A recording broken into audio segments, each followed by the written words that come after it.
My name is Claire Thompson, and this is the story of how my perfect life shattered, and how I found the strength to take it back.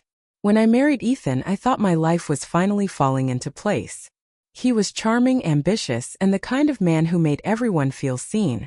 We met at a mutual friend's wedding, and from that night on we were inseparable. Within a year we got married, bought a small but cozy house in Portland, and started planning for the future. My best friend Lila was my maid of honor. She was bold, fun, and always the life of every party. I trusted her more than anyone. She was there for me through everything, late-night talks, career changes, and even when Ethan and I had small arguments. She would always say, "You two are perfect together." I believed her. But looking back, there were signs, tiny things I brushed off. The way Ethan's eyes lingered on her a second too long. The jokes they shared that I didn't get. The way her texts always made him smile. Still, I told myself it was harmless. I didn't want to be that insecure wife who suspects everyone. Then one evening, as I was making dinner, Ethan walked into the kitchen and said something that changed my world forever. "I think we need a break." I froze.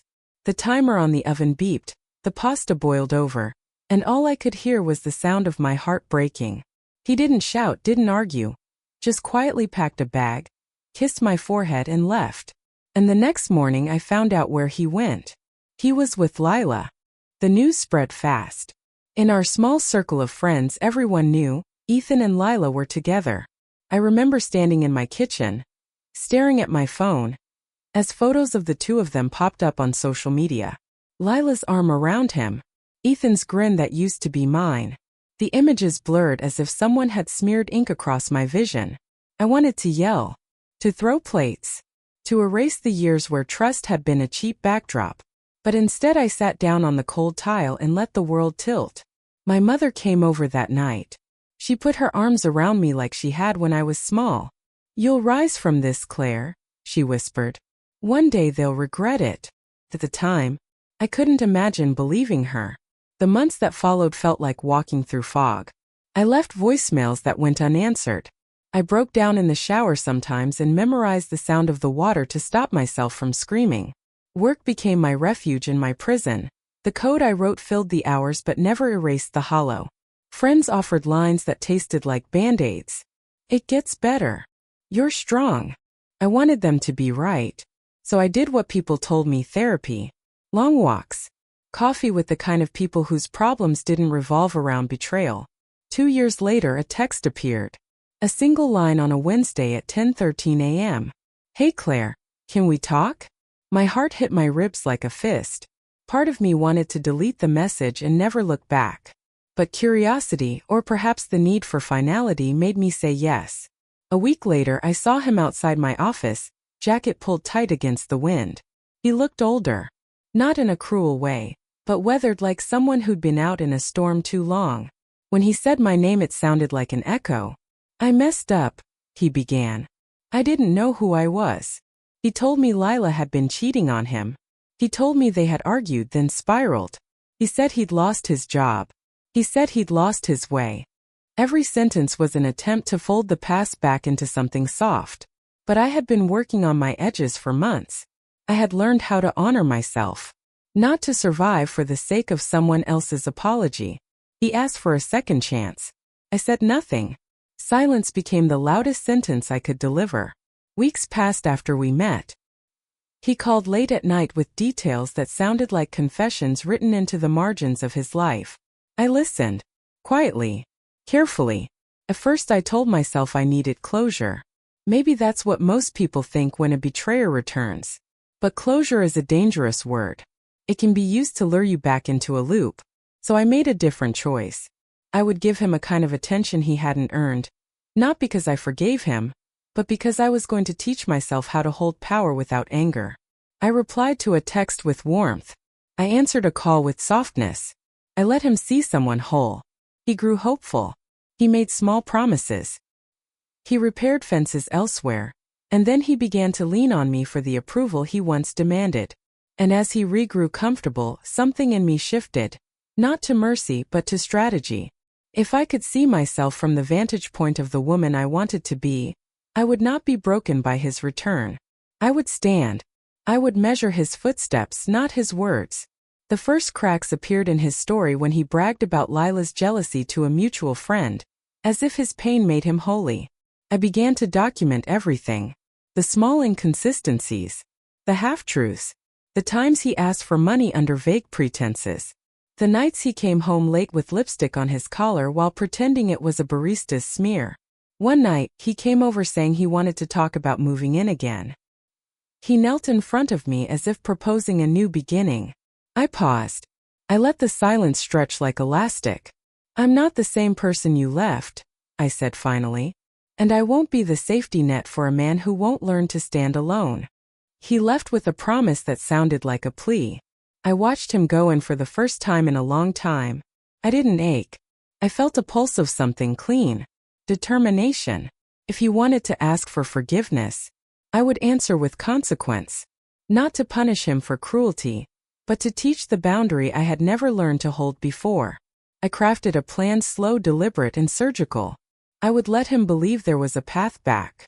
I would make him see what he lost, not by destroying him, but by stepping fully into a life he could no longer access. First, I reclaimed my home. I cleared closets that smelled like him. I boxed up mementos and sent them to an address he no longer controlled. I painted the walls a different color, soft gray instead of the beige we had once chosen together, and each brushstroke felt like a small reclaiming. Next, I allowed myself to be seen. I walked into rooms with my head up. I reconnected with women I'd pushed to the margins to avoid drama. There was Elaine from marketing who suggested an art class. There was Marcus, my supportive team lead, whose humor never asked anything back. I started saying yes to invites. I started making decisions for myself. When Ethan asked about rekindling us, I answered in practical terms. No. Not now. Not until he could show change, not just in words but in actions. Until he sought help. Until he confronted illusions he'd carried into every relationship. He agreed to therapy with me for one session, a show. Then he balked. He complained about the exposure. He wanted to be healed by nostalgia, not work. I watched him slip back into old patterns, and I kept my distance. I invited him to dinner, not because I wanted him, but because I wanted him to watch me be whole in public. Soft lighting. Friends who didn't know the history. Music that didn't play our song. Ethan came with a forced smile. He seemed pleased to be in a room where people still liked him. He was the charming version. For a moment I felt nothing but curiosity. Then Lila arrived. She wasn't on the guest list. She slipped into the corner with an expression that mixed regret with entitlement. The sight of her made something cold and electric unfurl in me. I watched her take stock of the room like a queen checking her court. A conversation started at the table. Someone mentioned loyalty. Someone else joked about exes. Their laughter bounced around the room. Ethan leaned close to Lila and whispered something that made her laugh. The old reflex I used to hate.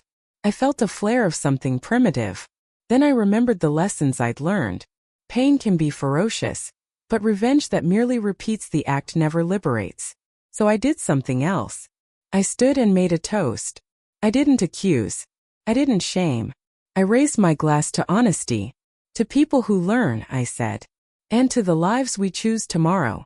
It was a gentle thing, and devastating in its consequence. Ethan's smile faltered. He had expected spectacle. Instead he faced a woman quiet and whole. Lila looked away. A small rustle of guilt slid across her face. She left soon after. Footsteps hurried. That night I walked home with nothing but the clinking of my shoe heels on the pavement and the knowledge that sometimes the greatest collapse is internal. The slow realization that what you thought was forever never was. Months became a study in rebuilding. I taught coding workshops for girls at the community center. I traveled to the coast and learned to stand in the wind and let it rearrange me. I dated, not recklessly, but with curiosity and the caution of someone who'd learned to guard her heart. Work rewarded focus. I shipped projects that felt like small victories. I saved for a place of my own. I took up long runs and pottery classes. Small acts that added up to a life that could not be reached by an apology. And then a new opportunity arrived.